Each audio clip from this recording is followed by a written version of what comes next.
ఎన్ని మార్కులు వస్తాయి? ఎన్ని పడితేనే వస్తాయి. అవునా? ఎన్ని పడితేనే వస్తాయి. ఒకవేళ 4 వేసినప్పుడు 4 వస్తాయి. ఆ 4 నుంచి ఒకవేళ మొక్కలై మహావృక్షాలు అయిపోతే ఎన్ని పండ్లు వస్తాయి? లెక్క పెట్టగలుగుతారా? లెక్క పెట్టగలుగుతారా?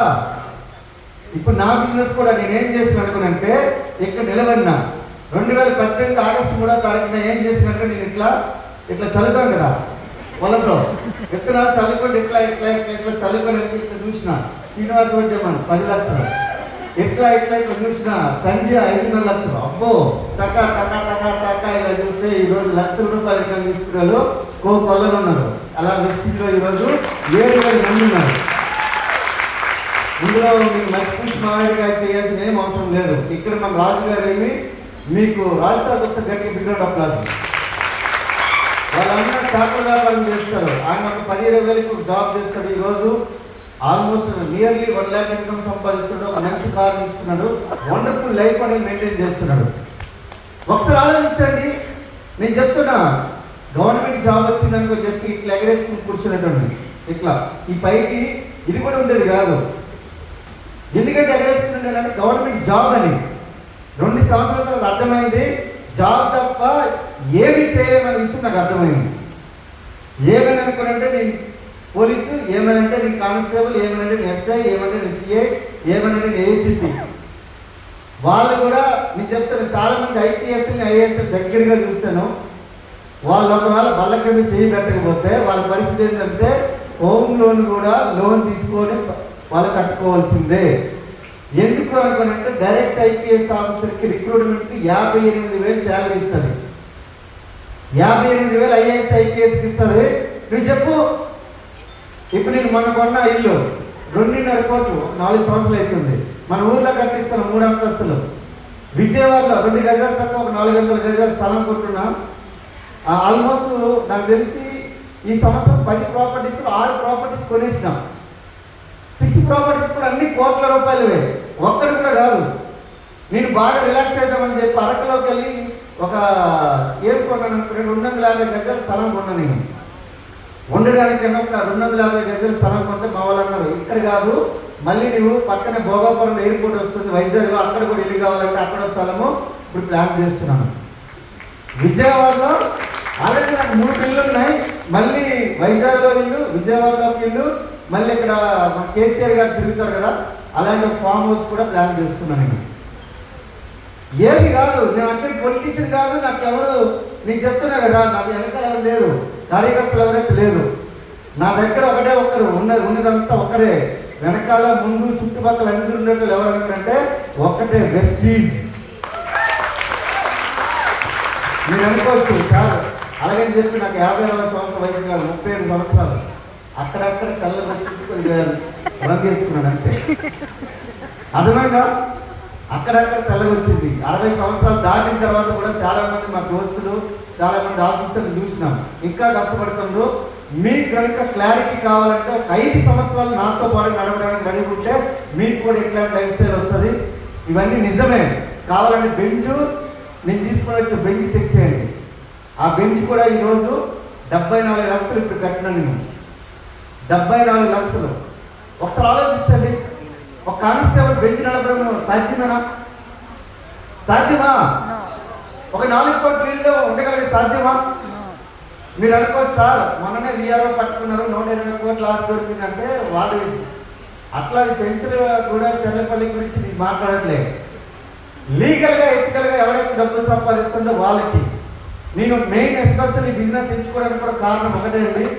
సమాజంలో 4 మంచి పనులు చేసి వెళ్ళిపోవాలని చెప్పి మా తాత, మా నాన్నమ్మ, మా నాన్న చెప్పినారు.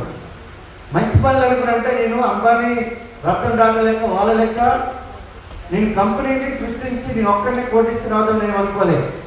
కానీ నాతో పాటు ఈరోజు కొంతమందిని నాతో పాటు నడిచే వ్యక్తులు నేను మిలియన్స్గా తయారు చేద్దాం అనుకున్నా. వాళ్ళే ఈరోజు ఫస్ట్ రోలో ఉన్న వ్యక్తులు. ఫస్ట్ ఒకసారి ఆలోచించండి. నేను చెప్తున్నా, ఈరోజు చాలామంది ఇంట్లో నా ఫోటో ఉంది. దానికి మించిన ఆత్మ సంతృప్తి నాకంటూ ఏం లేదు.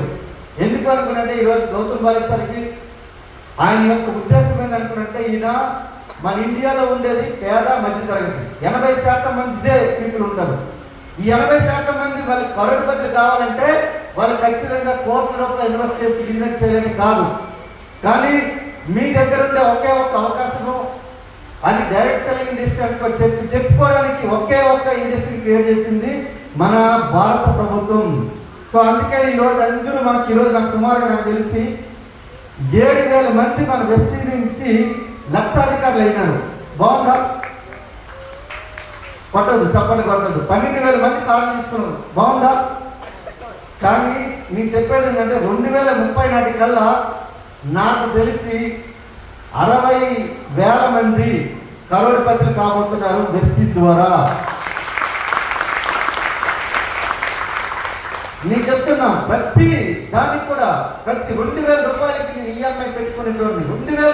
2,000 గురించి చాలా మంది ఇక్కడ మా శ్రీనివాస్ సార్ మా ఫ్రెండ్ ఉన్నారు, ఆయన దగ్గర చాలాసార్లు అప్పు అన్నా నేను, సార్ ఒక 100 గూగుల్ పే ఫోన్పే చేయండి, ఒక 500 చేయండి, 1000 రూపాయలు చేయండి అని చెప్పి అడిగేటోండి.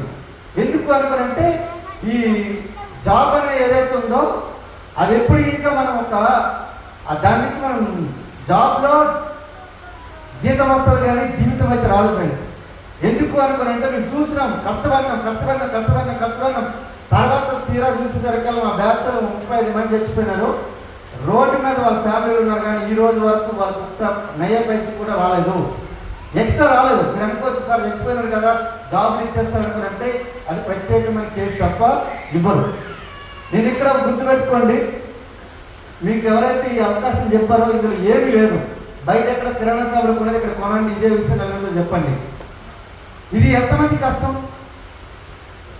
కిరాణా షాపులు కొనుక్కోవడానికి ఎంతమంది కష్టము? ఈజీనా? మార్నింగ్ లేచి 5 గంటలకి వాకింగ్ చేయడం ఎంతమంది కష్టం? చెప్పండి. అందరికి ఈజీనా?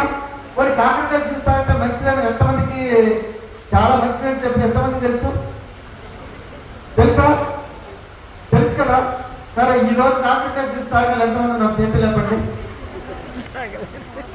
పోనీ 5 గంటలు లేచి వాకింగ్ చేస్తున్న ఎంతమంది నాకు చేతులు లేపండి. 5 గంటలు లేచి 5 కిలోమీటర్లు వాకింగ్ చేస్తున్న లేపండి. లేదా?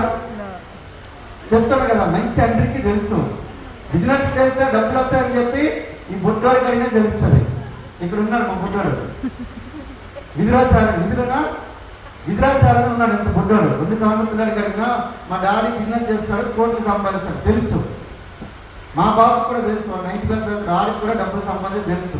కానీ మంచి అయినా కూడా ఎందుకు చేయలేమనుకుంటే మంచి కాబట్టి చేయలేదు. అర్థమవుతుందా?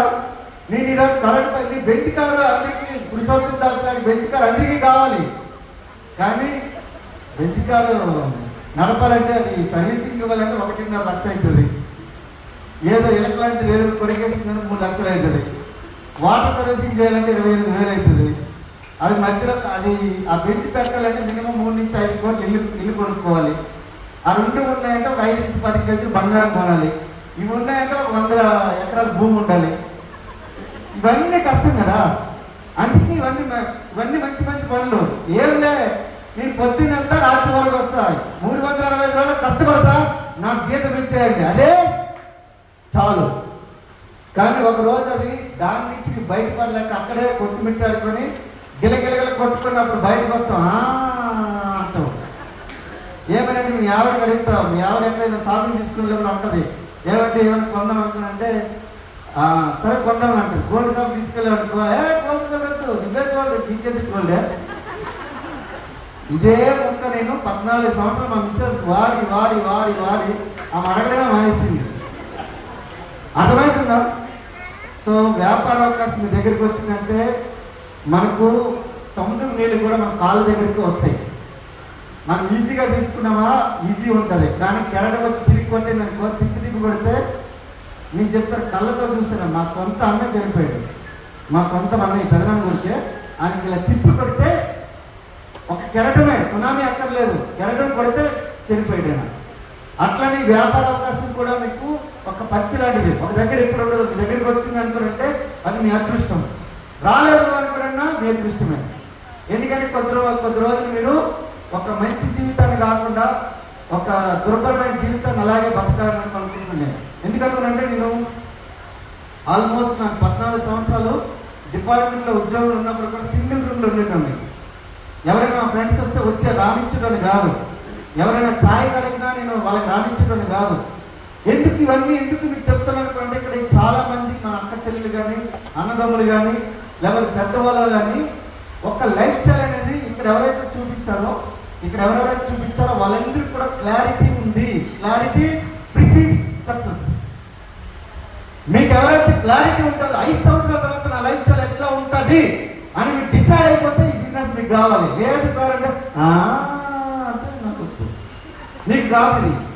సో మీరు వెళ్ళి బయటకి వెళ్ళి ఛాయ్ తాగి మీ ఇంటికి వెళ్ళిపోవచ్చు. 50 రూపాయలు ఎలాగో టికెట్ పెట్టి వచ్చారు కాబట్టి 50 రూపాయలకి పురుషోత్తం దాస్ చెప్పాను, అయిపోయింది. ఓకే, గుర్తుపెట్టి క్లారిటీ ప్రిసీడ్స్ సక్సెస్. మీరు 5 సంవత్సరాల తర్వాత మీరు ఎట్లాంటి లైఫ్ స్టైల్ మీకు కావాలి అని డిసైడ్ అయితే ఈ బిజినెస్ మీకు లేదనుకుంటే వద్దు, మీరు తీసుకోవద్దు. కావాలనుకుంటే మీకు ఎవరైతే పిలిచారో వాళ్ళ దగ్గర ఒక అర్ధగంట కూర్చోండి. ఇంకా ఈ బిజినెస్ లో ఏం చేస్తే మనకి సక్సెస్ కావచ్చు, ఎలా చేస్తే కావచ్చు, వాట్ డు వి డూ, మనం ఏం చేస్తే సక్సెస్ కావచ్చు అని చెప్పి ఒకసారి చర్చించండి. సో మాట్లాడదాం. So thank you very much and back to the